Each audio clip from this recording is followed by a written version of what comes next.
Welcome to the Bearded Finisher Podcast, your one-stop show for all things finishing and coatings. Your host, Zach, and a variety of industry experts will guide you through the art of perfecting your finishing and business game. From seasoned pros to fresh faces, get ready for tips, tricks, and trends to elevate your knowledge and business to the next level. What is going on, everybody? Welcome to another episode of the Bearded Finisher Podcast. Today, we are sitting down this evening, hanging out with Matt over at MF Paint. What's going on, Matt? How's it going, man? Not much. I'm doing fantastic, man. How about yourself? How's the weather up where you're at? It's so humid. The East Coast is upstate New York's just notorious in the summer times for being brutally humid. So, but not bad. I mean, things are good. So, yeah. I mean, we were just talking a little bit offline, and just got back from Vegas from being at AWFS, and it was weird because I went from Texas to there Wednesday, I think it was. Yeah, Wednesday morning. I flew out at like 7 o'clock in the morning. Dog ass early. Too early for this old guy. But I get there and I'm like, what? This is not Vegas. Like, what's going on? Like, it was weirdly cool. It was probably in the 80s or something like that. It was like 9 o'clock in the morning or something. But I was like, this is weird. It was like 20 degrees warmer when I left Texas. yeah. You expect Vegas to be hot. I know it's a dry heat, but whatever. But by the time we left, it heated up plenty. It was pretty damn hot by Friday. Even 80's too hot for me. I mean, shit, with the way things going right now, it doesn't matter where you're at. It's a minimum of 80. Yeah, I know. It's crazy. It's exactly. Yeah. So where at in upstate New York are you guys? So specifically Ballston Spa, so it's near Saratoga Springs. So the race course and stuff's up here, and it's about 30 minutes north of Albany. So right near the capital. Okay. So you're not in the mess of all the crap downtown or anything like that. So how far is that? Do you do much work over in the city? Yeah, we work a lot outside of the city, I guess. Troy, Winans-Kill, Skodak. We're out there like a lot. But we're all over the place, really. Wherever we feel like going, if the money's right, we'll go. So it's kind of how this business rolls. Exactly. Yeah. Well, let's just kind of get your history, man. Let's let the community know how you got in the paint business. Where'd you grow up at? Yeah, so I grew up here in upstate New York. I grew up probably 20 minutes down the road here, and so my father was a general contractor as far back as I remember. So my dad does everything from additions. He builds houses. He does bathroom remodels, kitchen remodels, all phases himself. He's the hardest working man I've ever met, and he's also, he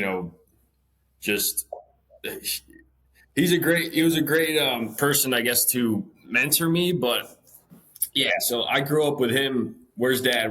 He's at work, Yeah. That makes sense. So like when you were a kid, if he's doing that stuff, did you like go help him out, fill nail holes, or, make more nail holes when he's like, stop it? Yeah. That was my earliest memories were like on the job site. He'd do hardscaping. He still does all that stuff. He'll do whatever helping out, doing patios, doing this, and then also filling nail holes. I remember, man, I must have been 6 or 7. That was like my earliest memories, filling nail holes. And look at me now. My dad wasn't in, but my father-in-law grew up in this industry. So my wife grew up in it, and that's same thing, like on a Saturday or summertime, early memories of, going to the job site and dad giving you a little bit of Crawford's wood putty and sticking you in a bedroom and saying, I need every hole in the baseboard filled up. Yeah. Yep. And like my dad, he had dump trucks and stuff and riding around the dump truck, backhoes, learning to ride equipment and stuff early age. I think I learned how to drive a backhoe like 8 or 9, just like it's pretty country out here. So my dad he built a house when I was like 6 or 7 from the ground up. Him and his father and my other grandfather, basically the whole family's kind of in the industry.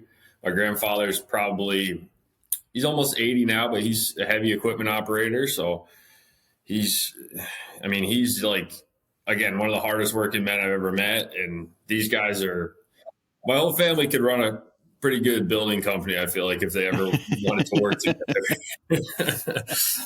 Yeah, that's probably not the best thing. And usually never is when families working together. Exactly. My dad was in the restaurant business, and I remember in high school, he started a restaurant, and I would go work for him like weekends, and that never really ended good. I mean, working with family always ends up in fights. Oh yeah, 100%. So, what year did you graduate high school? 2015. So so I went to high school and I was into sports. I was an endurance athlete. I was a runner. I did cross country skiing. So I don't know if you heard of the sport biathlon. So it's cross country skiing, and you ski with a rifle on your back. So then you shoot targets. So it's an Olympic sport. And That already sounds like fun. yeah, it was. That was my life, man. From probably the age of 9 till I was about 20, I was trying to get on the world junior team and fighting, going all over the country to race, and just training nonstop to be better. You know what I mean? And that's pretty awesome. I mean, my youngest or my oldest son, he just turned 8, and he's really into horses, so he does horse lessons. But he is just we hasn't been doing it that long, but he likes all the competitions, reining, cutting. But he just recently found out that there's a shooting sport. It's called mounted shooting.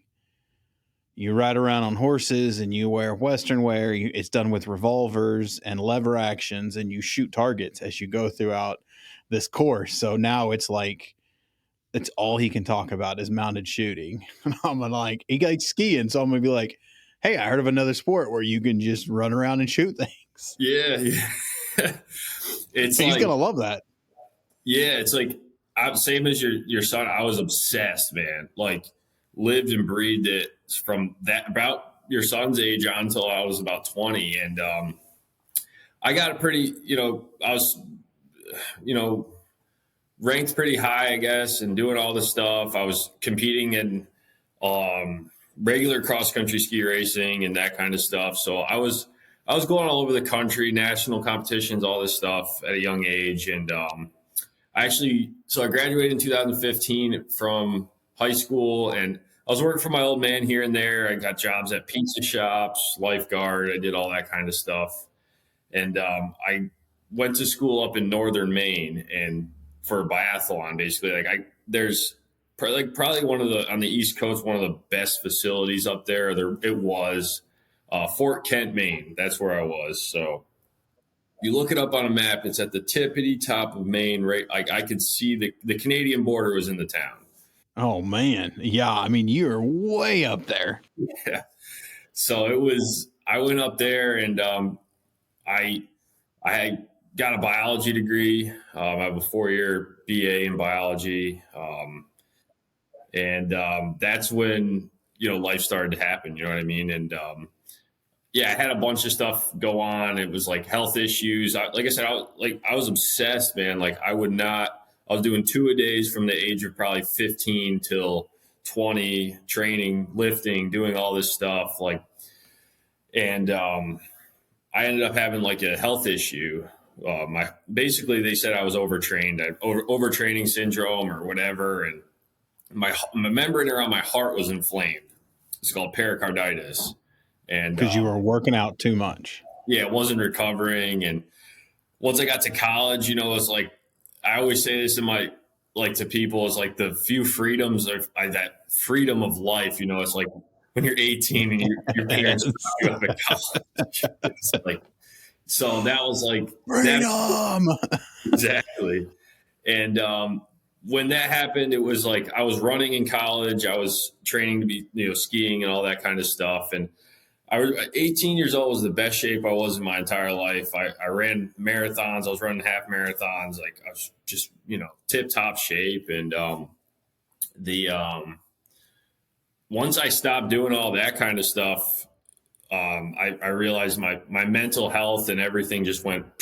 I didn't realize I never had anxiety or depression. When you're running all the time, you're just on a runner's high, man. You know what I mean? Yeah, I mean, you're on that endorphin high constantly. Yeah. So it was like a rude awakening. I didn't realize I had a great childhood. My parents are, like I said, amazing people. My dad, hardest worker I ever met and stuff. But when I was alone in college. I didn't have my vice, which was exercising essentially. And that's when life started to kind of crumble around me, started getting to drinking, like normal college stuff. And Yeah. and then, so I stayed in college. I got in through college, and through that, I saw you had an athletic brew. I have an NA here, so I'm sober now, let's say the least. I used to. That's awesome. Congrats. Yeah. So basically, college was for me a learning experience of like finding out who I was, but I did a lot of drugs and alcohol to cope with stuff. And I graduated. I got arrested a bunch of times, did a bunch of stupid things under the influence. And it became, I came back home after college, and it was right before, it was 2019. So right before COVID. And that's when I was working for my old man. I'm doing all this work, and I got arrested one more time. And then I ended up in rehab. So rehab of September 25th, 2019. And that's when I was 22. And that's when things started to kind of change in my life for sure.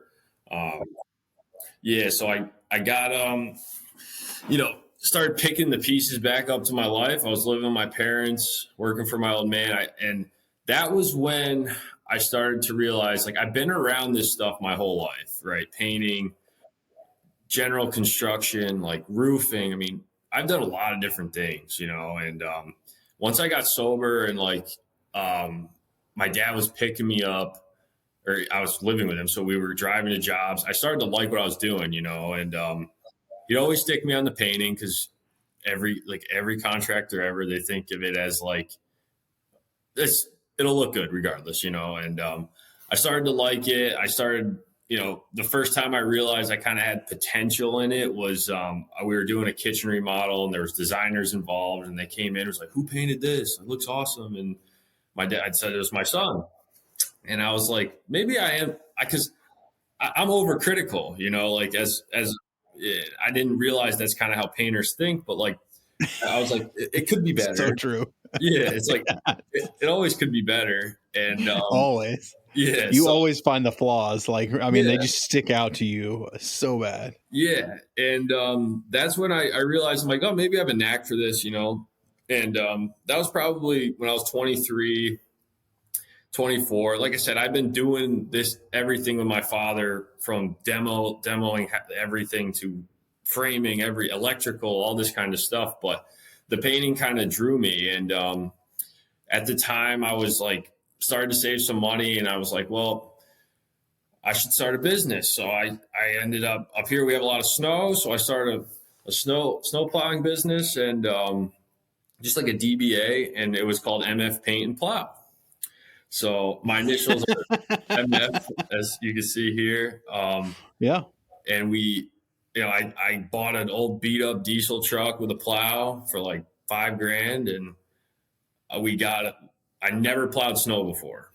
And I got probably 14 clients, which was awesome, That's awesome. Yeah. So the first snowstorm we got was 37 inches. Holy crap. And I went out that morning and started my runs, and I realized I had no idea what I was doing. And it was the rudest awakening ever. Like, so it was 3 days nonstop. I probably slept for 3 hours over those 3 days. I accumulated more clients because everybody's trying to get out, I ended up, after that storm, tripled my clients. I had like 30 clients. And the last day I was on my way home, I get home and from the weight of the snow, the plow literally broke the frame of my truck. So I'm like, oh no. Whoa. Yeah. So the subframe cracked on the plow. And so I'm like, what am I going to do? And I went and bought a different truck. Luckily, I spent every last dime on that truck to, I had customers. I had to keep them happy, Yeah, And, yeah. that was, I did that for about 3 years, and I started picking up painting jobs on the side. Started working with another local guy that I met, older gentleman, old school painter. I will never forget this. This was probably like I said, around that time, 4 or 5 years ago. He was like, he had me do a job. He's like, you do really good work, but you're too slow. And, and I'm like, he's like, you're just too slow. Like, you're not worth, he told me I wasn't worth $20 an hour. And I was like, okay. So I never worked for him again. And, Fair. yeah. So I was like, I always had a sense of wanting to better myself. I was like, this could be better. Everything I thought always could be better. I still, to this day, it's like pursuing whatever I can do to do better. So I worked my way through working with my father, doing side jobs, doing anything, installing mailbox posts, installing kitchen cabinets. I started working for a trim carpenter and new construction. And he taught me a lot. Pat, he's a great guy. He's local. I still talk to him to this day. And then I was saving money. I was living at home with my parents. I met a girl who's now my wife, and we kept driving. Yeah, I kept driving by this property. We were building a big shop for my cousin down the road, and 40 by 60 shop. And I was like, having a great time framing. And we kept driving by this house. It was a beat up old house. And I'm like, hey, I'll inquire about it. It was about Christmas time 4 years ago. And I ended up getting the house for, let's say, it's like $92,000. So it was a damn beat up house. Yeah. So this house so it came with 1.25 acres. And I just, I was like, well, we're going to just, I'll live in it, we'll make it happen. And, my father was like, yeah, I'll help you out. It's kind of like a family thing, my family's amazing. Like I said, they came out, I looked at it, my dad came and looked at it, and we decided at a price, and I ended up going for it. And, so then we were there for 1.5 years fixing the house on and off. And we ended up doing a full-scale renovation from everything. Essentially, just gut the house and start over. Yeah, we gutted the house. we reframed the load-bearing walls. We poured a new concrete pad in the basement. We did a whole new second floor. We tore the whole roof off, all the walls, new trusses. The house is completely brand new, but that was like the most stressful time of my life, because we're doing this. I was working for my father. I was doing side work while we're trying to do all this stuff in the house. And then my wife got pregnant, and now the clock started ticking. Yeah. Yeah. You just thought it was pressure until that came up. Yeah, exactly. I'll never forget that day. We were demoing a roof. We were on another job, was stripping a roof with my dad. And I knew I got that call, and I was like, that's when my life changed. Like, I was like, okay, I need to, first off, finish this house.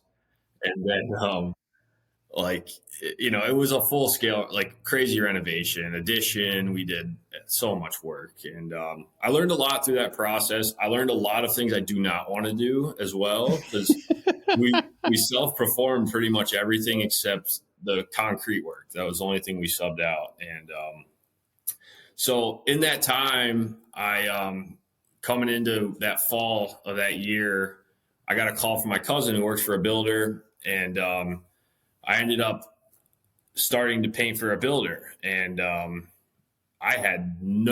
was a little over 2.5 years ago.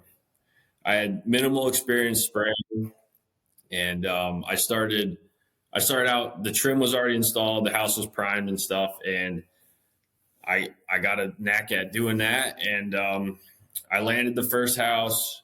I brushed all the trim with Promar 400 semi gloss like they wanted, and it came out pretty good. I was just in that house actually a couple weeks ago, and I'm like, it doesn't look that bad. I mean, it's garbage paint, but I mean, it was, like I said, I had minimal knowledge on products and anything at the time, and I ended up, there was a couple other painters he was kind of using. He was in between guys basically, and they ended up going with me. And you know, I at the time I was still plowing snow and doing all that stuff, and we were still working on my house, and we ended up.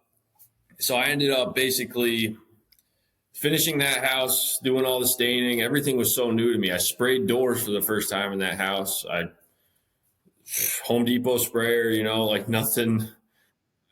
I had no idea what I was doing, but it came out good. They gave me a chance, And yeah. I mean, you got to learn from somewhere. So yeah, and the homes I'm doing for this builder, or we'll get into that later, but they're semi-custom. They're quite. Some of them are more production homes, and some of them are more custom. So yeah, I've got a builder in Oklahoma that I know really well, and I used to do stuff for him. He always called himself a custom production home builder.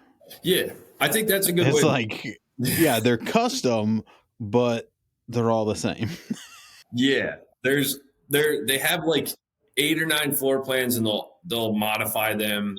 Yeah, so that's basically it. And at the time, I thought the money was good. I was like, man, this is great. I don't know anything different. Pricing, I don't know. I had no idea. And so I started doing houses for him. And to this day, so I've been working for him about like 2.5 years, and we've done about, I was trying to think on the way home, probably 25 to 30 over the past 2.5 years. And yeah, each house.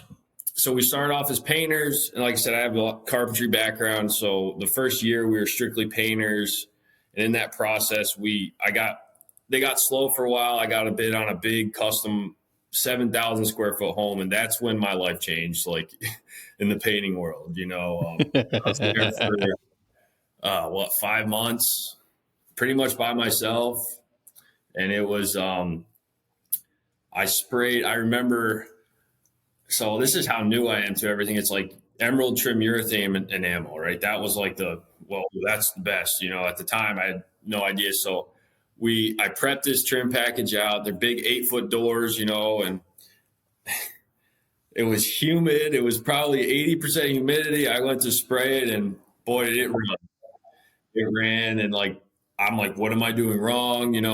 I was already on the wet mill gauge. I knew I knew my millage. I knew I was, I did a lot of research on my own time. Like I basically over this past 2 years and 2 or 3 years was like, I took that obsession that I used to have for the endurance sports and stuff, and I just poured it into this, and yeah, that's good though. I mean, everything. And anytime I had an issue, I went to YouTube, or I wasn't active on Instagram or anything. So I went to whatever I could find, and I ended up figuring it out. It was humidity. So, I had no idea, so got through that project. That was a huge learning experience. And I learned a lot about everything. There was probably 40 doors in the house. There was nowhere to spray them. What do we do? And just every aspect of that job was so big for me. And, crown molding, custom this, custom that, and a lot of change orders. And the house to this day still isn't quite done because the customer, he ran out of money. So the upstairs was completed. So, oh man, that sucks. Yeah. So let me ask you a question, a little side note that just popped into my head. Those squirrels that I tend to love to chase. I was going to say, yeah. First side note, I'm hooked on these athletics, dude. I love them. They're fantastic. I don't even buy regular beer anymore. I mean, there's like the Mexican one and then this IPA.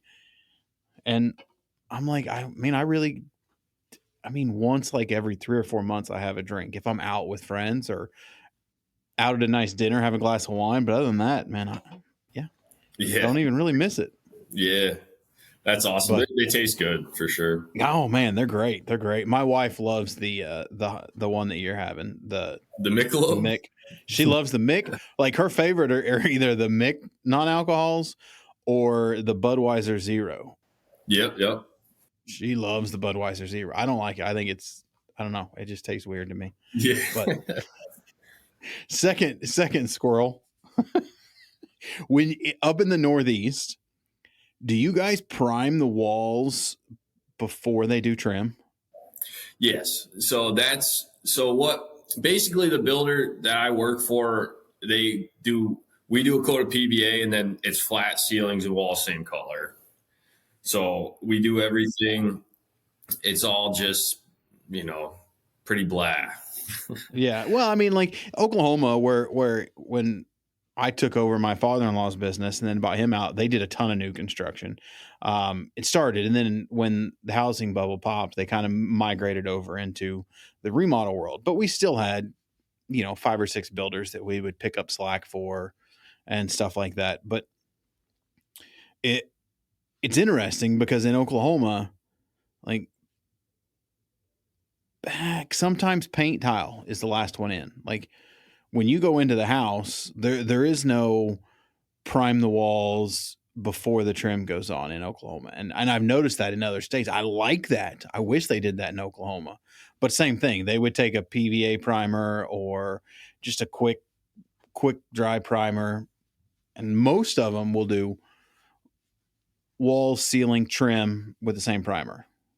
Case and base and doors, same primer. And then they'll go back flat, or they'll go back and they'll do like most of them are doing quick dry oil. And I freaking hate quick dry oil. Stuff is horrible and smells so bad. And they would, in Oklahoma, all the painters cut it with kerosene. Oh, geez. And it was just, when they're spraying it, it's brutal. But quick dry oil, case, base, crown, doors, and then they mask it off. And then you do, depending on the builder, 1 to 2 coats of walls and ceilings and flat. And then you're out. Yeah.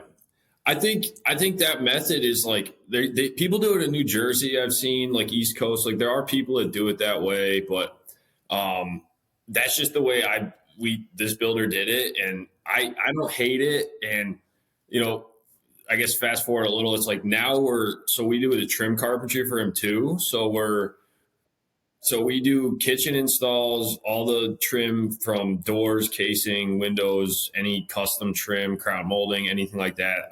I do. And then, so we're painting too. So like we ran into the issue, and I think a lot of painters who I've talked to have the same issue. Is like there's the trim carpenters, especially in like the new construction homes, they're terrible. Like, oh yeah, they are. And I'm sorry if there's any of them listening, but the truth is the truth. It hurts. Get over it. They are rough-end carpenters. I would say plagiarizing as trim carpenters. Yeah.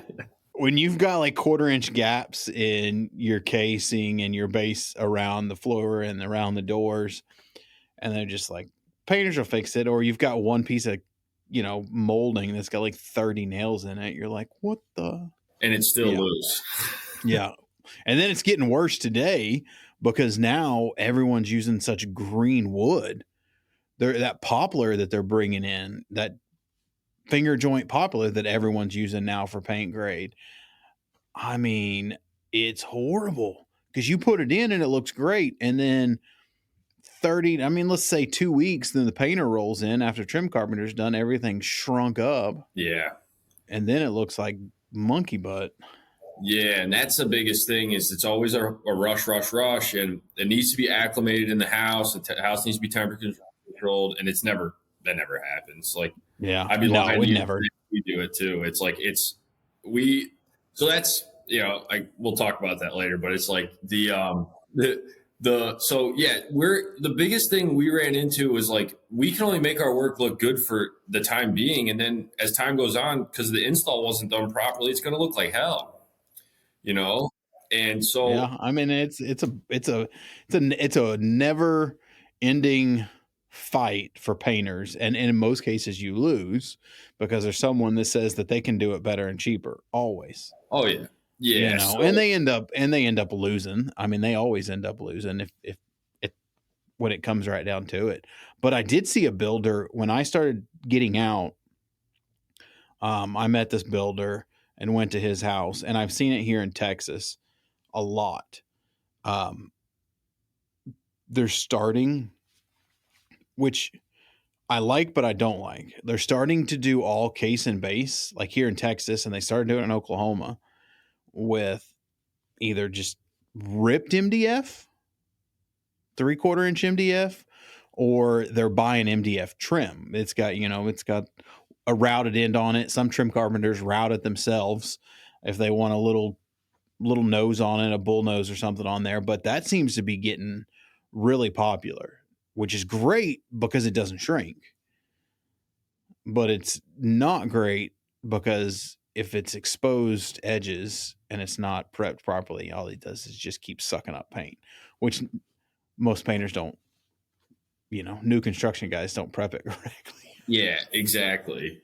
And so so when we got an opportunity, I think the trim carpenter walked off the job, and I just got thrown into it, man. And I've done it. Like I said, I worked for a trim carpenter, and I knew the process and everything. And then we started taking that on, and as time went on, we realized we could run a very efficient job site when we were in control of the trim. And if I had another guy, like I've had probably 4 or 5 employees over the past 2 years, 1 or 2 at a time. And it was nice because, if we'd get everything knocked out, we'd start prep immediately. Even while we're installing trim, we're prepping, or sanding, making sure. And like, we're also able to control the pieces that are going up, right? If a piece looks jacked up, we're not going to install it. So we don't got to go through all the extensive prep, You throw a piece of base out there and on the floorboard it's doing this. You're like, all right, pull that one back out. I mean, that's a pretty good way to do it now that you think about it. I mean, you're become even just a slightest amount of OCD over the trim install, and it's going to make the finish schedule so much easier. Yeah. So we started doing that, getting pretty darn efficient at it. And we were able to move through these houses pretty quick and getting good results. We still, so as we went on as trim carpenters, started utilizing different methods like biscuit joinery for our trim. So all of our joints are tight and they're not going to separate. And because we know new construction's house settles, like, everything's going to, exactly. So we're trying to basically keep our work looking tight. And that's because the casing we get is finger jointed pine. It's complete garbage, if you ask me.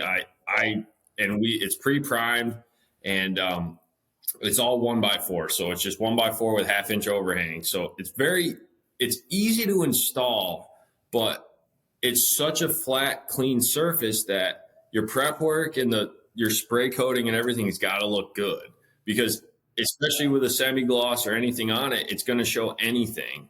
So if there's that finger joint that's coming through on your finish, if it's this, if it's that, there's so many, and it's a tough thing to get looking just perfect, especially with the budget we're given and the access to basically what we can do to make money, you know what I mean? And get the best finish. It's like, we've tried, throughout my 2.5 years here, we've tried about 12 different types of caulk. We've tried 15 different wood fillers, like different types of procedures. And like, we have a really good system now. And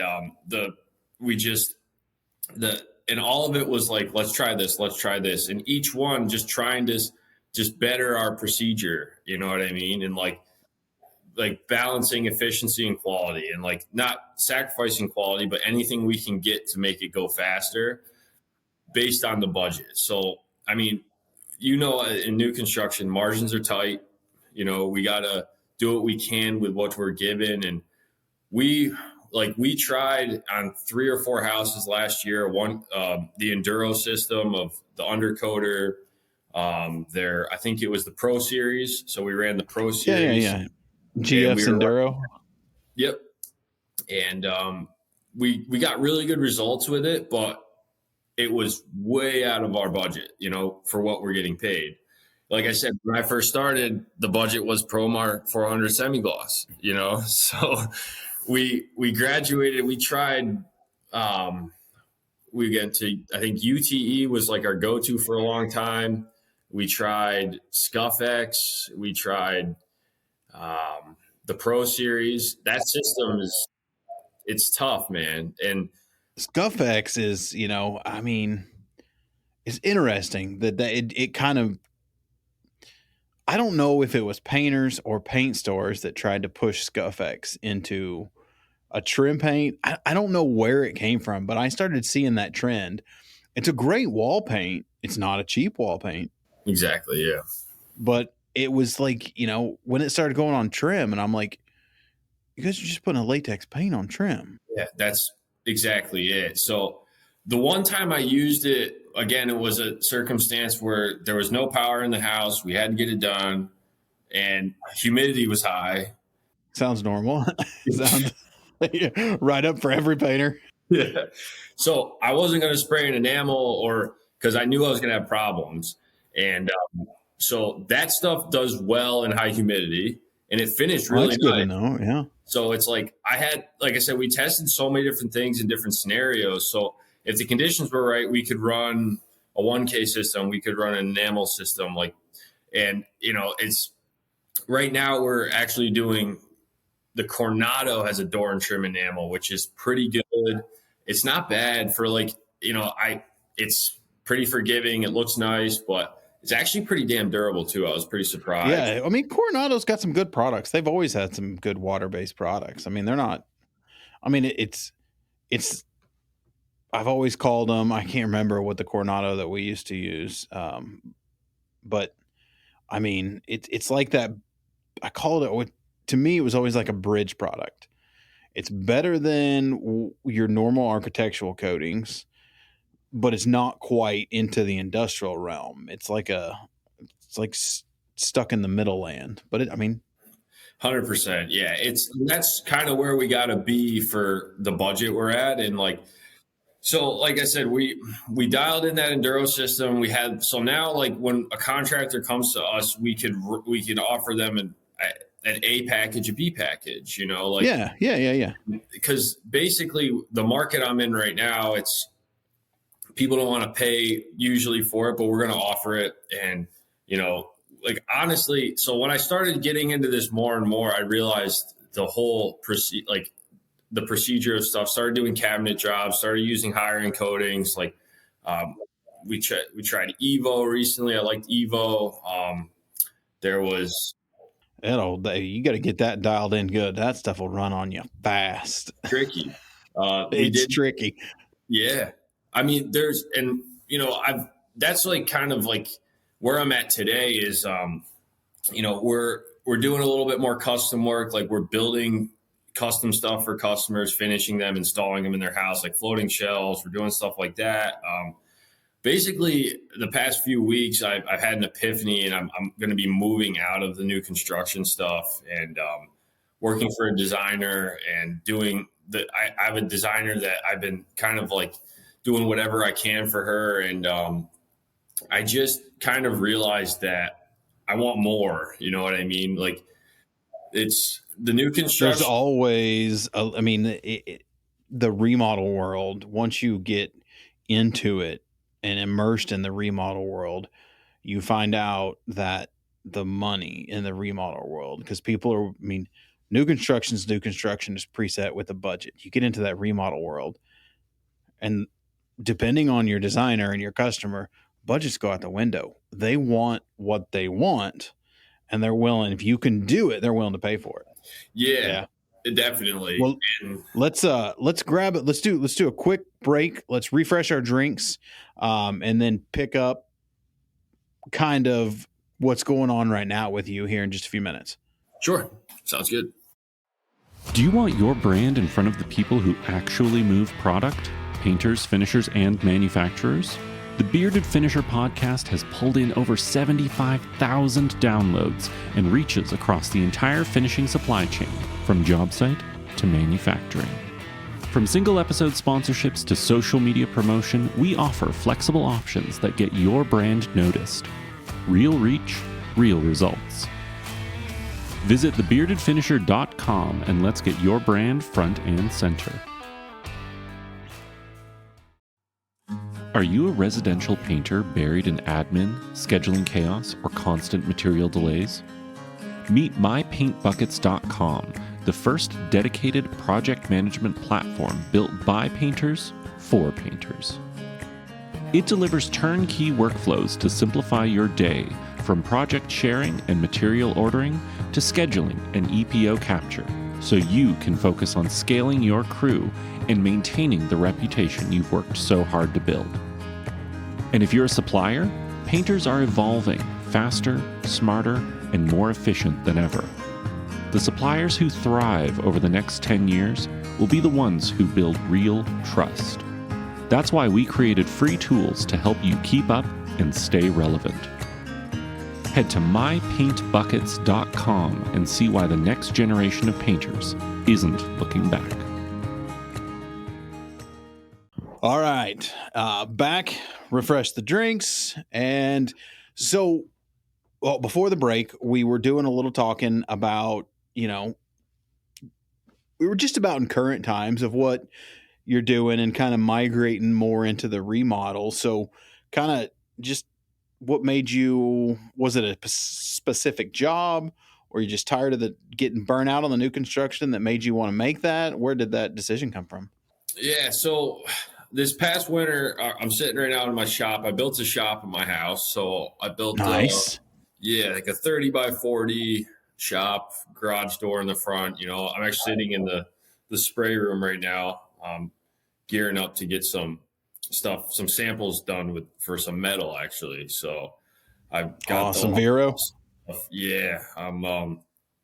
Like I said, I'm amazed by it. It's an incredible thing. And we, so basically, yeah, recently I just really focusing on the business side. Like the past 2 years, I've been investing into the business, buying equipment. I just bought a brand new van, and I've been so against, I built this shop out of my own, I didn't take a loan out, trying to, and it did hurt, you know what I mean?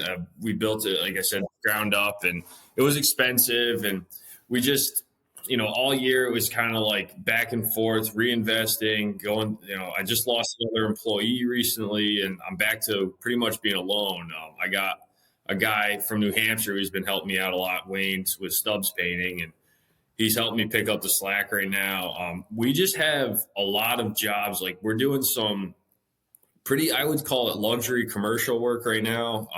Some higher end restaurants that are remodels, and we're doing a big nursing home coming up shortly too. And the new construction. So my builder is an amazing guy, and like I said, he gave me a shot, and he gave me, a lot of opportunity, but it all comes down to scheduling, communication, and basically the time spent in the house. It ain't worth it, for me doing all the work. You know what I mean? At the end of the day, closing out a house, sometimes coming back 5-6 times just because, somebody scuffed the wall, somebody did this, somebody did that, or this.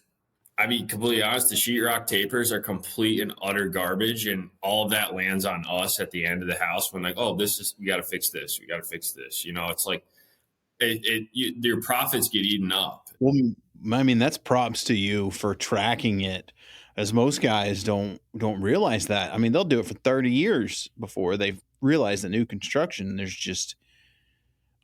just get nickel and dime to death in new construction. You have to be, and then if you do have change orders, because it's a drywall issue, then you got to get your contractor to back charge, and they never do. They're like, hey, just take care of this one and I'll get you on the next one. Yeah. Yeah. Yeah, exactly. And there was it's just at the end of the day, it's not worth my time.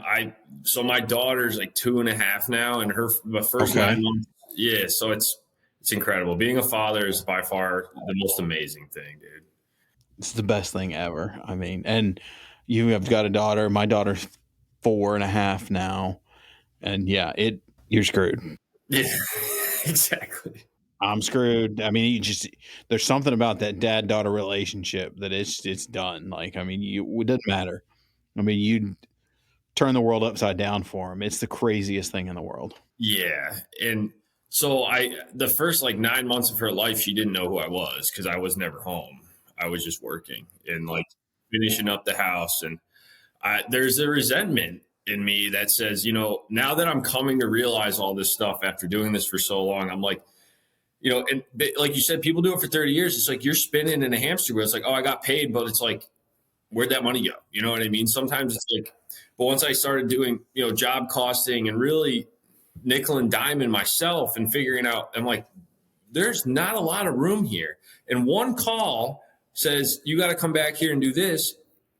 Sometimes that's, you know what I mean? It just kills your bottom dollar. And I started becoming more aware of it. And like, I just got tired of it. And it was, like I said, I'm right now. I literally, it was earlier this week when I told him, and I went down to Boston. I went down and visited Colby and his shop. I got an opportunity to kind of shadow and just help out. Like I was spraying 2K solvents in a shop, primers, and I was like, this stuff's amazing. Like, where's this stuff? Were you spraying the ICA or the Malaysia? The ICA. The ICA. He loves the ICA is great. He sprays a little bit of Malaysia. He's got a customer that loves Malaysia and everything that he does for that. It's a cabinet builder. Yep. They're always like, we buy the paint. They supply the paint. And it's always Malaysia 2K. But man, he loves ICA. And that 2K solvent's a killer product. Dude, I've heard about it and people have told me about it, but like, and they just go, you want to spray some primer? And I was like, yeah. And one of the guys had one of those air fed masks and I put that on and they put me on with the Kremlin in there for like 2 hours just spraying primer. And I was like, I've never been that excited in my life. I don't think. Like I was like a kid in a candy store. And like these guys, if they ever hear this, it's like, I didn't show it, but like I'm like, this is what I kind of want to be doing, and not like, obviously there's levels to this. I want to start experimenting and figuring it out, but like, they got me shooting sample boards. I shot some metal on some sample boards, basically got a kind of a metal course for free with them. And I'm actually taking a metal course in a couple of weeks here over in NYC over there. So. Okay. Go over there with Kieran. Yeah. Yep. Yeah. That'll be a fun course. Dude, have you met him? I have not, no. Oh my gosh. So I flew up to Minneapolis. I don't know, wherever Robert is. I flew up to his place and Kieran was there and oh man, he's going to kick my ass. Guy from Miami was there and we were basically talking about metal coatings and I mean, those two guys, but Kieran, I've never spent a lot of time with just 100% solid New Yorkers. And I'm sure I was probably just as goofy as shit to him being from Oklahoma and Texas. But like the sayings and how he talked, like, dude, I loved it. I mean, just everything's so fast. Yeah. Yep. Everything is now and it's fast. It's like, hey, we ain't got time to bullshit. We got to let's do something. Let's do something. And I'm over here like, I need 5 minutes. I got to walk over there. I don't get in a hurry. Yeah. No, it's definitely, yeah. I'm excited to, kind of take this new chapter and push on. And, I just got a cup gun set up and I'm going to be spraying probably tonight some primer on some cabinet doors and get ready for testing some metal and stuff. But what kind of cup gun did you go with? I just got a Harbor Freight for now, like the Black Widow for now. Yeah, That because Black Widow's a sharp gun. I mean, that's what everybody said. I like the guys over there. They were running Segolas, I think, and stuff like that. yeah. I think Colby's running Segolas. He might be running an Iwata. Like my gun of choice is always the Nest Iwata. They have a product called an Air Gunza. It has a 1.8 tip in it. Not an expensive gun. I want to say like $300, but it's an all metal gun. There's no plastic bushings or anything in there. All metal. I mean, I had like 3 of those, and all they were for was primer. I mean, they just laid down primer heavy, flowed out nice, And I had a WD 400 for all the metal coatings and stuff like that. But I mean, I love cup guns. I mean, they're probably my favorite tool. I never like. I knew there's obviously I knew of them, but I never got into it much. And like, I'm just after I got exposed to that kind of like, it's a whole different world, and I was like, I have and being the biggest thing is the builder kind of it pins you down, and the way what we were doing, with being the trim carpenters, we were playing a huge role. Like we were completely finishing these houses for him, and just primed out my last one.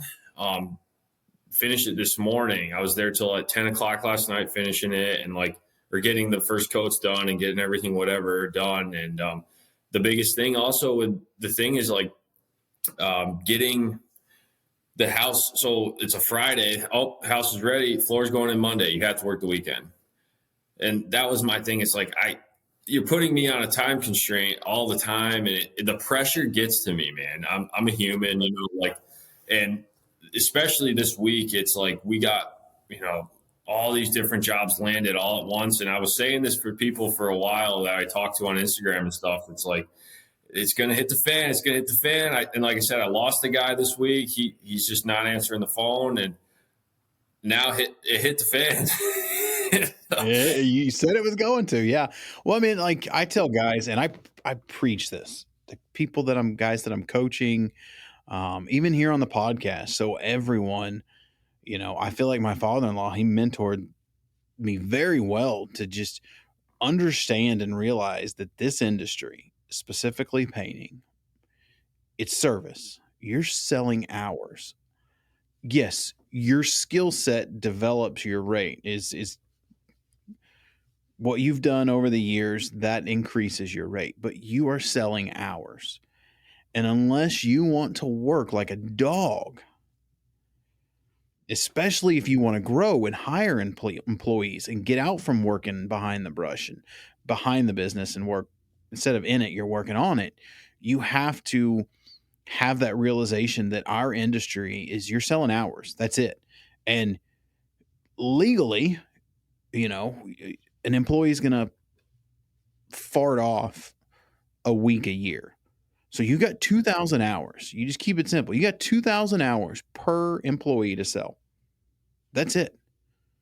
That's not that many hours. So you've got 2 options. Either you have a lot of hours by having 20 guys, or you seek out the biggest, best dollar projects for the hours that you got. Yeah, and that's 100%. it. I mean, it's not difficult. I mean, that's what I tell guys. It's not hard. You're 2,000 hours, whatever you want to make, you got to figure all that into there. And that's where your rate is. Whatever your expenses are, that's what, and then what you want to make, taxes, there's your rate. 65, 75, 85, that don't matter. But it doesn't matter how many employees you have. You want to increase your revenue. If your rate's $75 an hour, it doesn't matter if they're a leader or if they're a helper. It's the same rate. But think about it. If you're doing $75 an hour, I mean, you got 2,000 hours to sell. I mean, you're probably in the negative bank doing new construction with all the callbacks. Exactly. I mean, exactly. You just can't do it. And what's interesting to me is, when I sold my company, I was telling builders, when they would call and be like, hey, it's a custom new construction, custom build, it'd be 4 or 5,000 square foot or 3,500 square foot. And I'll be like, just plain Jane satin, flat walls and ceilings, same color, one primer, two top, starts $5.50 to $6 a square foot. That's no crown. That's just case and base and doors. Like, and that would run most of them all out the door at that point. Cause I mean, I still know guys that are doing new construction for like $1.95 a foot. And I don't understand how they're making money. I mean, they're not. There's just no way. You can barely even buy materials. Yeah, it's about $1.50 a square or something with material. So, yeah. But I mean, it doesn't even matter how much you're buying. They're not going to give you that much of a discount because the paint stores keep jacking up their prices every year. So I'm like, but there's still guys out there doing $1.75, and it's like disappointing because you'll have a guy. I knew a paint company, and he had like 22 guys, and they were doing all new construction, and it was $225 a foot. And he comes to me and he's like, Zach, I'm not making any money. I'm like, raise your damn prices. You can't do it. He's like, I don't know if the builder will pay it. He will if no one will do it for $225. Go to $450 and just don't budge, because then when no painter shows up and he's got 10 houses going, he'll pay. Yeah, exactly. I mean, eventually he's going to pay, but there's always one of those guys that works for him that goes behind him. I'll do it.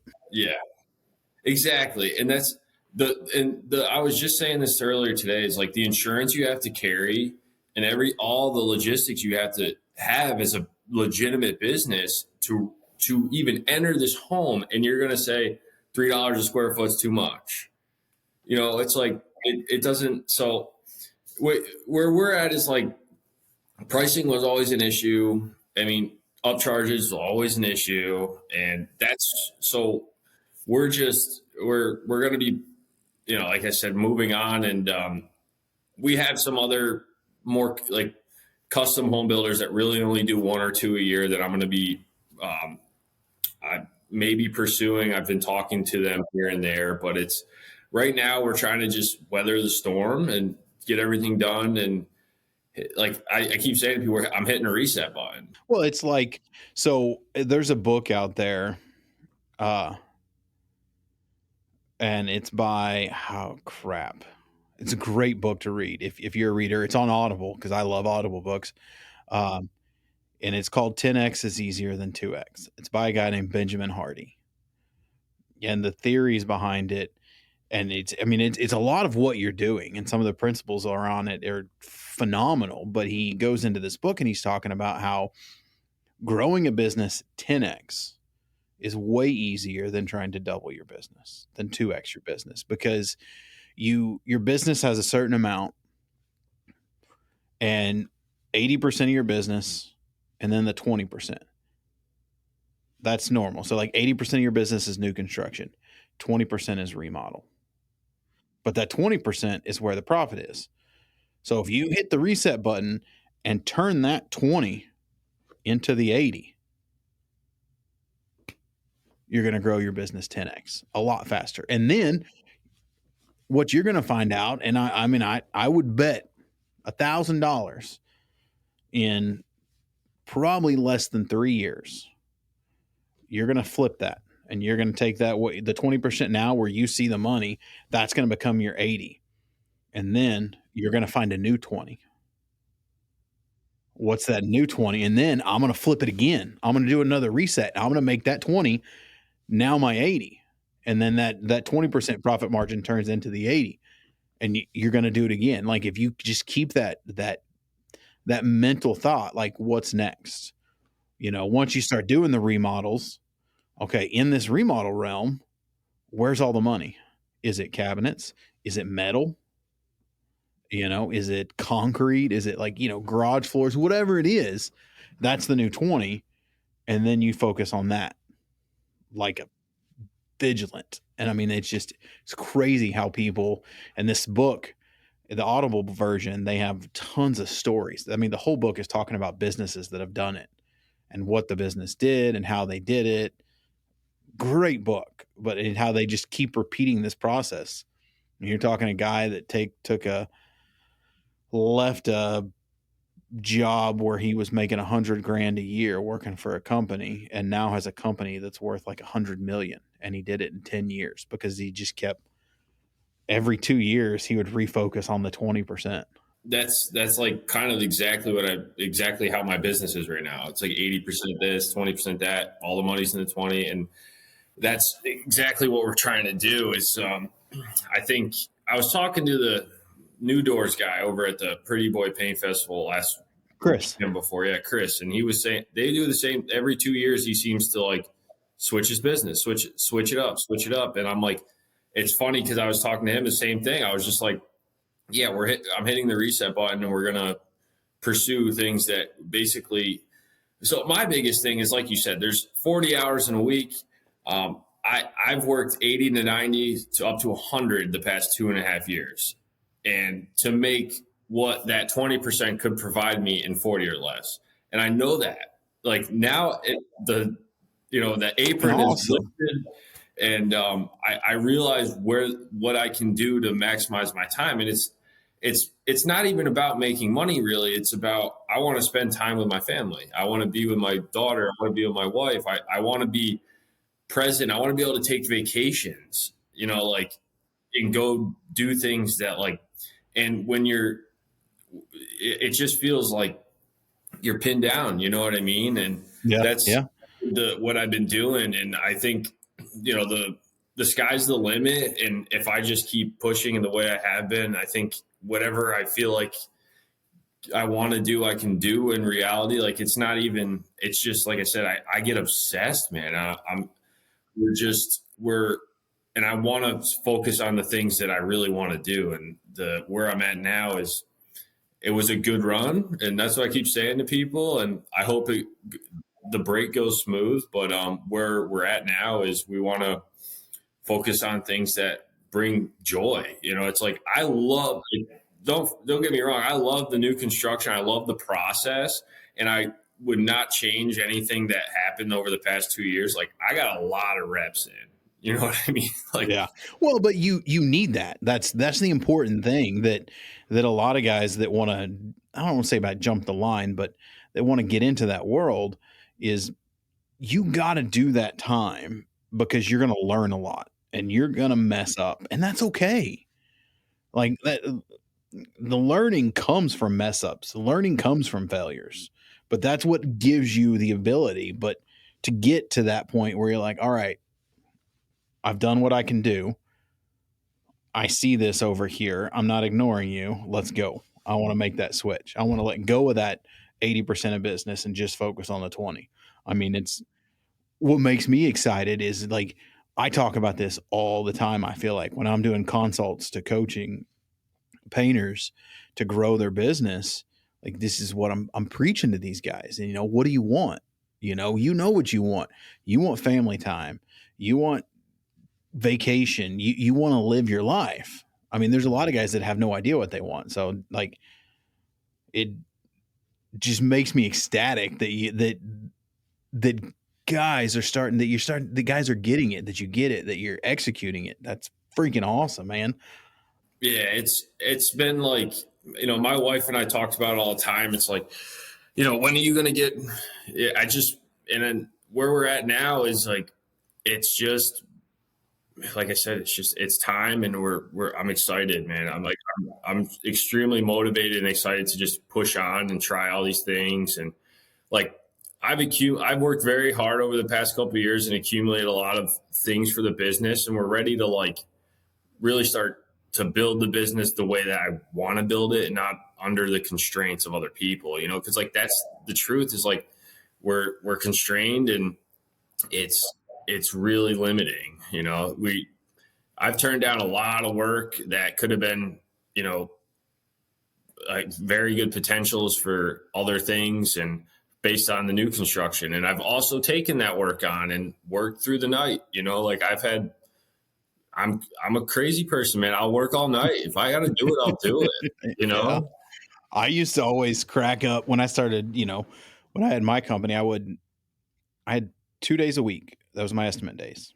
I would check on the crews, but only once. Typically I would check on all my crews twice a day. But I only did estimates on Tuesdays and Thursdays. And I had a 3-hour block in the morning and a 3-hour block in the afternoon. It's when all my estimates. I wouldn't do an estimate outside of that. But how many times people are like, oh, can you come at like 7 o'clock? I'm like, I don't do estimates after 3. And they'd be like, what do you mean? You're a painter. And I mean, like, do you go to your dentist after 4 o'clock? Do you ask your dentist to come to your house at 7? Well, no, but you're a painter. No, I'm a business owner. Like, I mean, to get, it's not a knock on contractors or homeowners. I don't want it to come across like that, but the more we treat our profession, like you're not calling a AC guy to come out and do an estimate at 7 o'clock. They don't do estimates at 7. And you're going to pay twice as much for it. But the sooner and the more guys like yourself that are, hey, this is my profession. This is how I create a life for myself and my family. And I'm going to treat it that way. I'm going to price it that way. The more we start elevating this trade that we're in to be, I mean, for lack of a better word, just to be a well-respected trade and not thought of as, alcoholic Jim over here who can't hold down a job, so he becomes a painter. Right. Yeah. That's huge to me. I mean, I think that's important, and that's awesome seeing guys like you doing that. Congrats on that, man. That's awesome. Thank you. Yeah. And it's, that's the thing is when I started getting the new construction, I'm like, new construction is it's a broken industry in my eyes, like from quality to everything. And my mission was, I'm going to change that. And I feel like there's no, and I tried, like I said, I still think like with the budgets and everything we're doing the best work we possibly can. And like, we're like I said, multiple stage of filling for wood fillers. We're sanding our pre-prime like 3 different stages from 180 to 320, buffing in between. That's insane for new construction. Yeah. Dude. And I just, like I said, it's way overkill. I was just talking to the AC guy yesterday. He goes, I told him what, I'm leaving. I probably won't see you ever again, whatever. And he's like, why? And we started talking. He's like, I've never seen anybody do what you do. And I'm like, that's not me bragging. It's just like I wanted better. And even at the time, it's like, I'll sacrifice costs and making money just so this is my work. You know what I mean?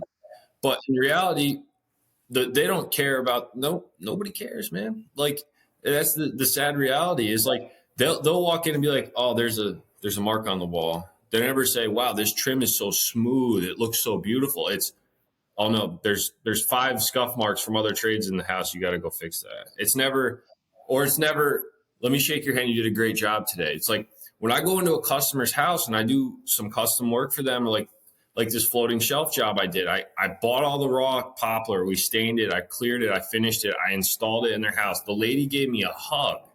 It's like, you don't get that in you know what I mean? And I'm not saying I don't. No, you don't. But it's like, well, I mean, it's the old adage: you catch more flies with, catch more bees with honey than you do with shit. I mean, people like to be told they're doing a good job. That's like, who wouldn't? Yeah. At some point, you just get to like, I just can't take it. I mean, I completely get that, and I would agree. Like the new construction across the board is it's a broken industry. Like it needs to be flipped over. I'm not sure how to do it. I mean, it would be great if someone would come in and flip that industry upside down. Yeah, man. Like my buddy who owns this company, Chris, he owns My Paint Buckets. And it's a program management software designed for new construction and to get the contractors in to do change orders and scheduling, trying to bring it up. Like, he's fighting the good fight, and he grew up and he has he has a new construction painting company too. But, it's like he's saying, it's some days you're just about 3 seconds away from putting your head through a wall. It's the sad truth, man. Especially as painters, it's like it's one of the hardest jobs there, and it is what it is. And it's just I feel like, so I'm 28 years old, and I'm figuring life out still. You know what I mean? And everything's very new, and like where we're at now is I'm in a good spot. I'm happy about it, and we just, like I said, we'll make it through. Hopefully, not burn a bridge. That's my whole thing right now. I just don't want to burn any bridges, man. One of my podcasts I really like is this guy named Clinton Anderson, and he talks about that a lot. He's like, he said, twice in my life have I walked across a bridge and just on the way across it thought, I'm going to burn this mother effer down. Never will I ever need this guy. And he goes, and every time I've done it, I've needed that son of a bitch and went, damn it. And he's like, when he's younger, he's like, now that I'm older, I learned you just don't burn bridges because you never know when you're going to need to go across it. And chances are, if you burn it, there's like 110% chance you're going to have to cross it. Yeah, exactly. And that's my thing right now. It's like we're trying to make all these people happy, and and we're trying to get rid of some, and it's hard. And yeah, it's hard. But once you have that, what is the word I'm looking for? Once you have the figure out, not necessarily how to say no, but essentially, once you say your first no to someone, hey, I'm just not the right guy for you, and it doesn't go horribly. I mean, from experience, I can tell you, it gets a lot easier to say no to people to find the right stuff. And it's this weird, if you're a religious guy, call it God, call it the universe, whatever you want to call it. That's up to you. But it's like this weird deal. If you say no to the stuff that is not going to make you happy or is not right for you, it's like this weird, and the right stuff just pops along. Because then you're like, oh, I shouldn't have said no to that. And then like in 48 hours, you're like, oh crap, this is what I want. Yeah. And you don't have to tell the guy, oh, I can't because I'm already doing this. You're there. It's pretty awesome. Yeah, 100%. There's levels to that for me too, like the saying no thing. I mean, I've gotten some calls, and it's like, but a lot of things are like apartment turnovers. People who reach out, and I'm like, yeah, what is it? Like, first early on, I was like, sure, I'll check it out. And can you do this for $800? And it's like, wait, what? Like, no, like, I'm not even unloading my truck for $800. Exactly.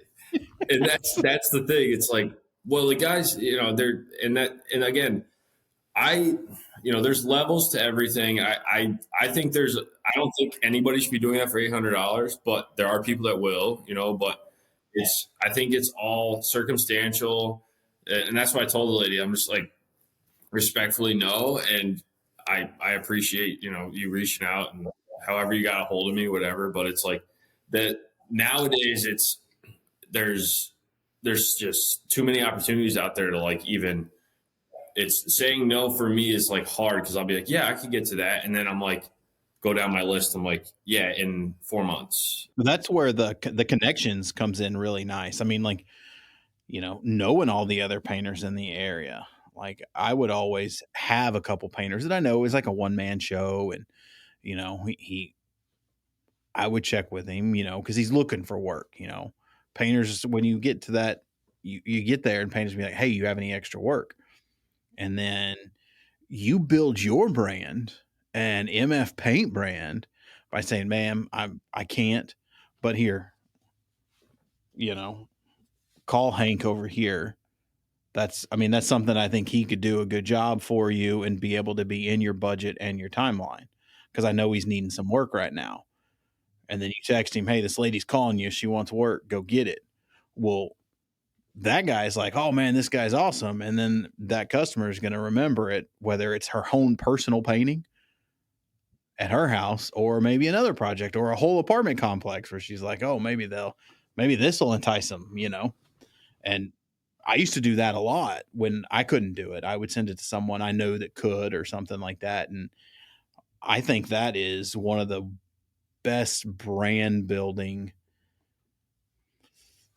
techniques that you can use, because it subconsciously is like, oh man, this guy's awesome. He just gave me another painter. He didn't, try to keep it all to himself. He's making sure that I'm taken care of. I need to get this guy in my house. Yeah, exactly. Yeah, and there's probably 3 or 4 different guys we stay connected regularly. I mean, Instagram's been huge, man. Like, oh, yes.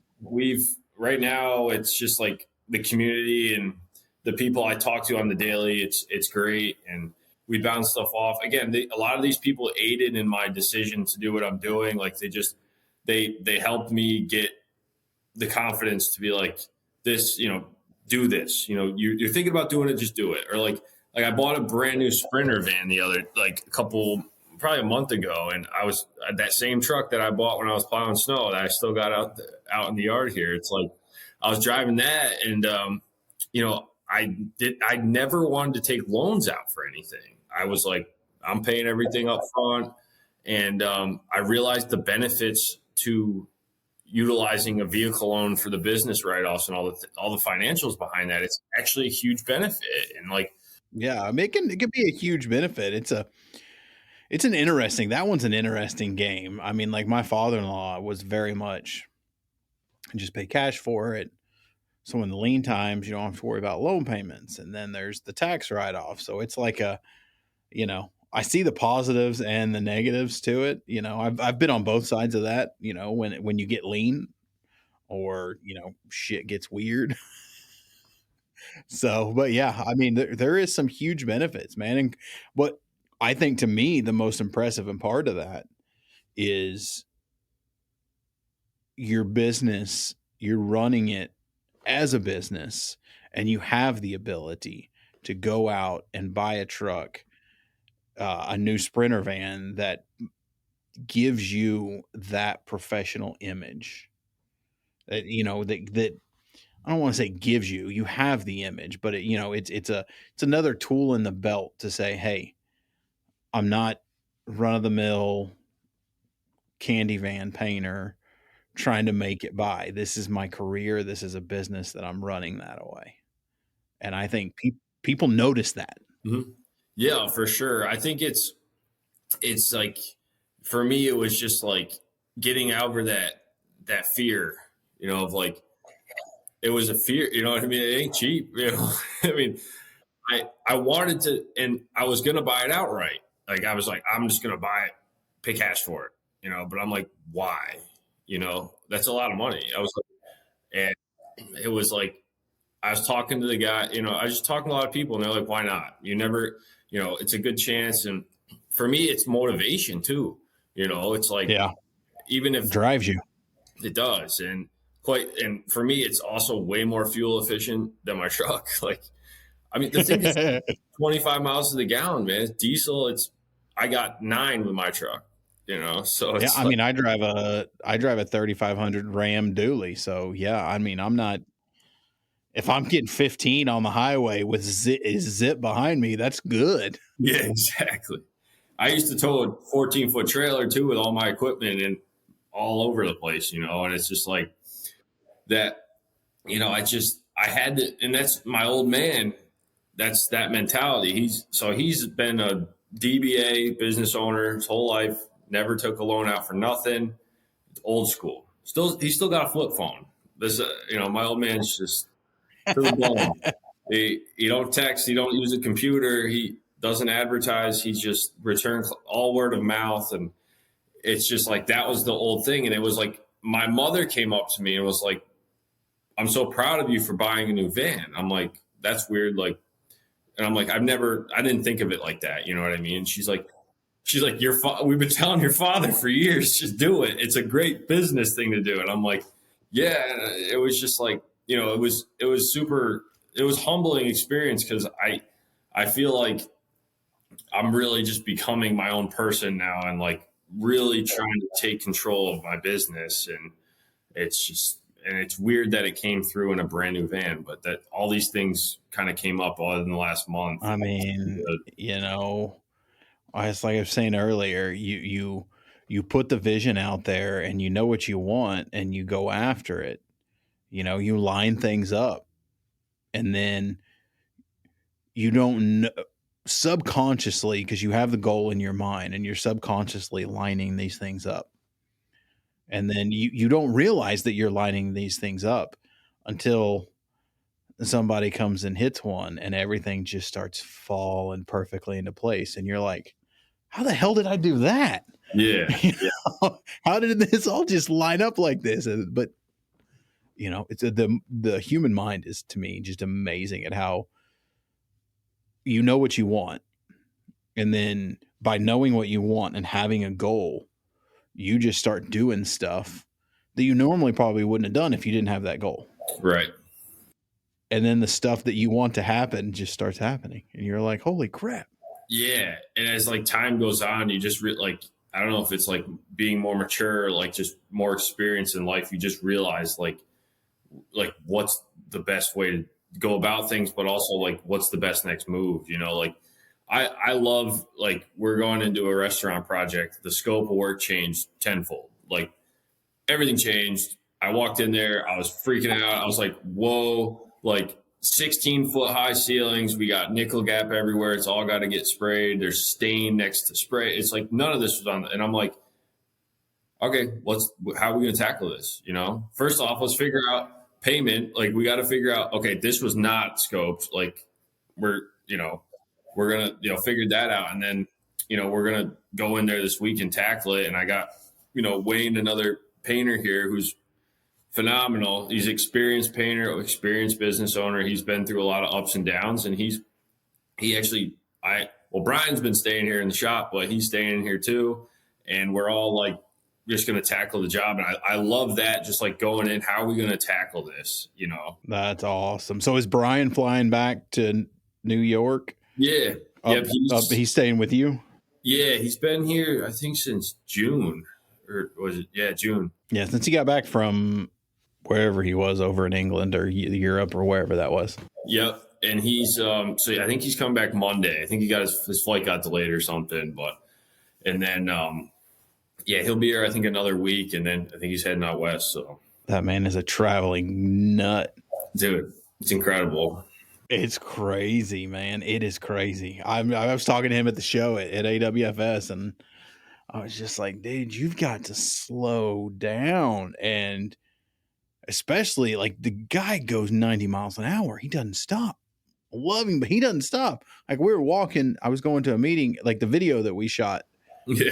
And we were walking. I was like, God dang, dude. One, I'm not as tall as you, but slow the flip down. Yeah. We don't walk that fast in Texas. Yeah. Yeah, he's a New Yorker. Those New Yorkers, man. I might have to keep up a light jog to keep up with you. Then I'm not going to be able to talk. So we got to walk slow or just stop. Yeah.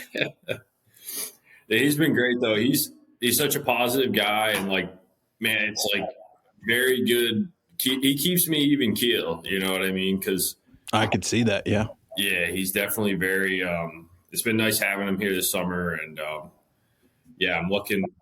It's been good. So that's awesome. Well, I don't want to keep too much longer. I know it's nighttime. I want you to go hang out with the family a little bit, and maybe do bath time or something. Yeah, I'm actually. I might be shooting some lacquer. Oh, I got to shoot. Yeah, the work never stops. Yeah, we'll see. But man, I appreciate you coming on the show. 2 last questions. You've seen every episode. You're telling me you've seen them, so I'm expecting some good ones here. So first one, 28-year-old Matt runs into 19-year-old Matt at lunch. what's advice you're going to give him? Wow.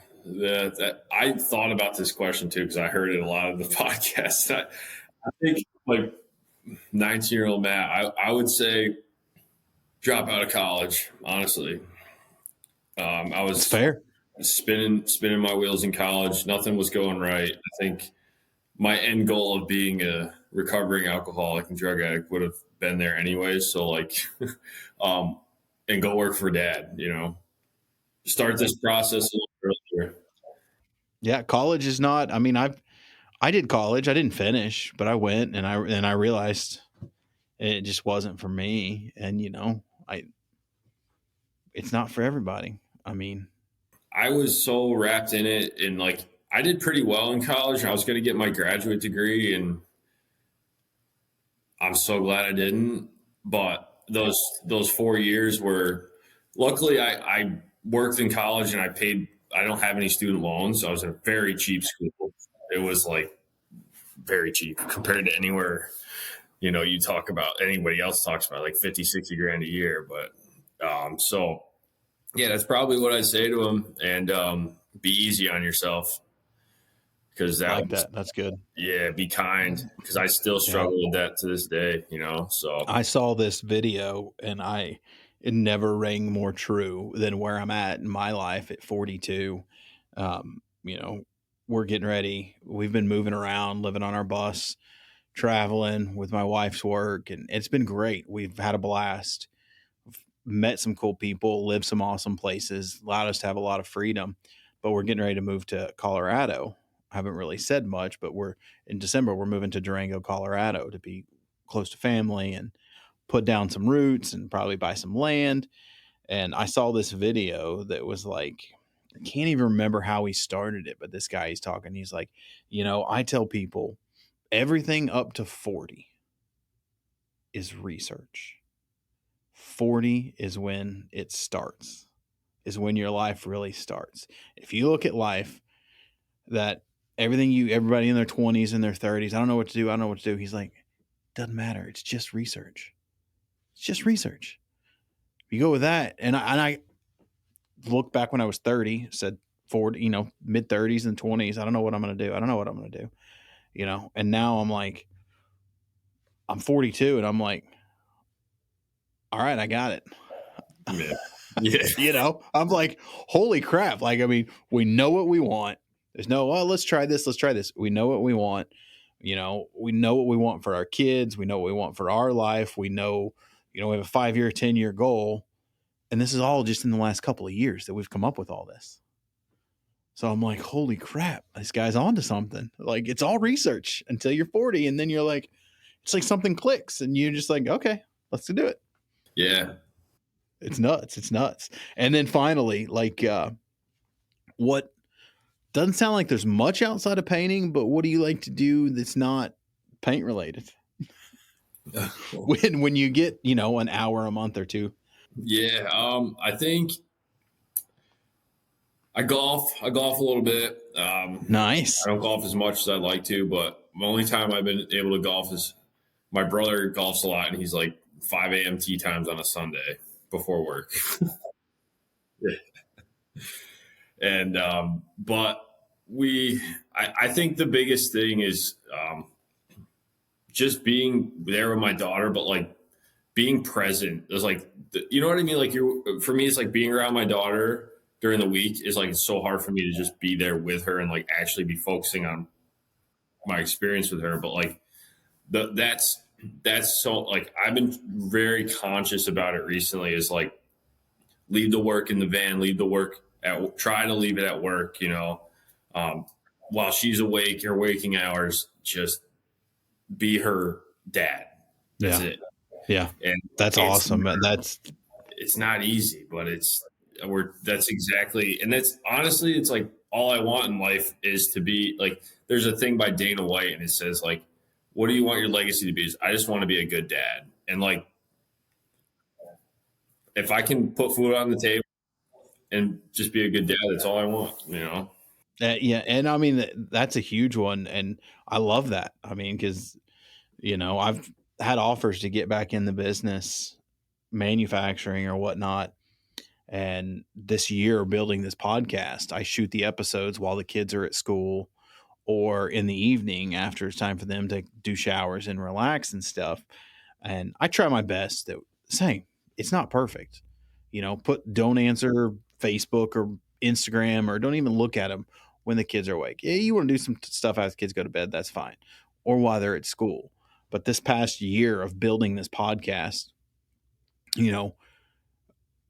I haven't had a full-time job, started some businesses that are going good, but not having like a full-fledged business. Everything that I've been working on is, I don't want to call it side hustle, but passive income, not daily managed. And it's probably, best year of my life. Yeah. We didn't do any summer school this year, or like summer programs or kids camps. We didn't do any of that this summer. Every year we've done something or had a nanny when we both worked in the corporate world, but they stayed home with me all summer long. My wife still works in the corporate world, but I kept them all summer long. And, there's times I wanted to, throw them out of a moving vehicle. Obviously they're 8 and 4, but it's probably been one of the best summers. We've had a blast. That's awesome. Congrats. That's all I can say is just keep going for it, man. It's never going to be perfect, but you won't regret one bit of it with the kids first. And there's nothing that as long as you're putting food on the table and you're taking care of your family, your daughter's 2, right? There's not one thing that you can do now that you can't do in 16 years. Not one. And honestly, realistically, it's not going to, if you do it now or do it in 16 years when they're 18, the outcome's likely to be the exact same. Yeah. So it's like, what's crazy is 16 years is going to be like, boom, you're going to be like, my son just turned 8. And I'm like, you were just born. Yeah. Yep. And in 10 years, you're gone. Like, wait a minute. Yeah. Dude, 3 years ago, I had a full head of hair, and I don't know if mine was full 3 years ago, but it happens. Life happens, and it's been great. But yeah, that's really, the only thing I want in life is that, and that's awesome. Keep the wife happy. That's a whole nother topic of discussion, but that's all I want in life, and that's it, man. Well, what's funny is I came back the other night, and then I'll let you go, but we got back in late last night, and my daughter, she's like me. She's a straight up daddy's girl, 100%. And she can stay up late like I can. Like, if you don't make her go to sleep, she will stay up till midnight. Like, you have to make sure there's nothing on. She has her like music, and you're going to have to get on to her because she'll play in her bed until you make her go to sleep. And she waited up, and I got home, and I get there and give my wife a kiss, and, missed you guys. And, I'm hugging her, and she's hugging me and just kind of laying her head on my shoulder. And she's like, fine, go see your daughter. Okay. Like, I love my wife, but she understands it. Like, she's like, I get it. I'll be number 2 for right now, but I go back to number 1 when she graduates and is out of the house. Yep. 100%. Yeah. And it's amazing. I hope we have another one soon, but we'll see how it goes. Do it. Just do it. Exactly. I'll say that to 2. It's not double the work. It's like quadruple the work when you have 2, but I think 2's worth it. Now beyond 2, I've had many, it's 50-50 from 1 to 2. Most people say have 2. Yeah. I'm not sure if I know of one parent that went from 2 to 3 or 2 to 4 that would ever say, yes, that was a wonderful idea. Yeah. My parents most of them will say 2, not anymore. Yeah. I think my parents had 4 and 5 years. Yeah. Yeah. I don't know how they did it, but I loved it because we were all pretty close growing up and stuff. But like, after becoming a parent, you're like, whoa. Like, Like, what the hell was wrong with you? Yeah. Nowadays, it's just a flex. Like, that's crazy. I don't know. I mean, beyond the whole just having the energy to raise kids that close together, it's just so expensive. Yeah, it's exactly it. Yeah. It's so It's expensive. just nonstop money flying out the door. You're like, we just bought those shoes. Yeah. I was just talking to a guy, he's a cabinet manufacturer, and he was saying, all around, I'm having my 6th kid or whatever. I'm like, Oh, okay. I'm like, wow, good for you. You must be doing well. That's all I say. yeah. That's a good one. Yeah. Yeah. Oh man. Well, I don't want to keep you. Go, get that painting done so you can go see that little girl. Matt, awesome talk. I mean, killer story. Congrats on making that progression and just, generally killing it at business, man. You're checking all the boxes and doing everything. That's awesome. Congratulations on that. Thanks, man. Yeah, hopefully we'll meet in person. Maybe Atlanta next year. That's the goal. So. Yeah, that'd be awesome. Yeah, meet in Atlanta. I've been as far as PA from Philly, and I just figure anything north of that is just, they're just not ready for me. Yeah, I don't blame you, dude. It's pretty nasty up here. It's nasty. It's not a great, the weather-wise, I'm used to it, but man, it's nasty in the summer and it's nasty in the winter. That's for sure. You got about 60 days where it's decent. Yeah. Like end of September to November, it's like perfect. And then that's it. Yeah. Oh man. Well, again, thank you for coming on the show. If you guys aren't following Matt, he puts out some really cool stuff. I'll put all the links down there below so you guys go check him out online. Again, subscribe. Make sure you guys subscribing. That really helps me out. Gets everything out there, lets everybody see what we're doing and how we're trying to change this industry. And you guys have a good week, and we'll see you next time. Later, brother. And that's a wrap on this episode of the Bearded Finisher Podcast. We thank everyone for joining. Keep hustling, keep learning, and never settle for anything less than your best. Remember, the path to perfection is a journey, not a destination. Until next time.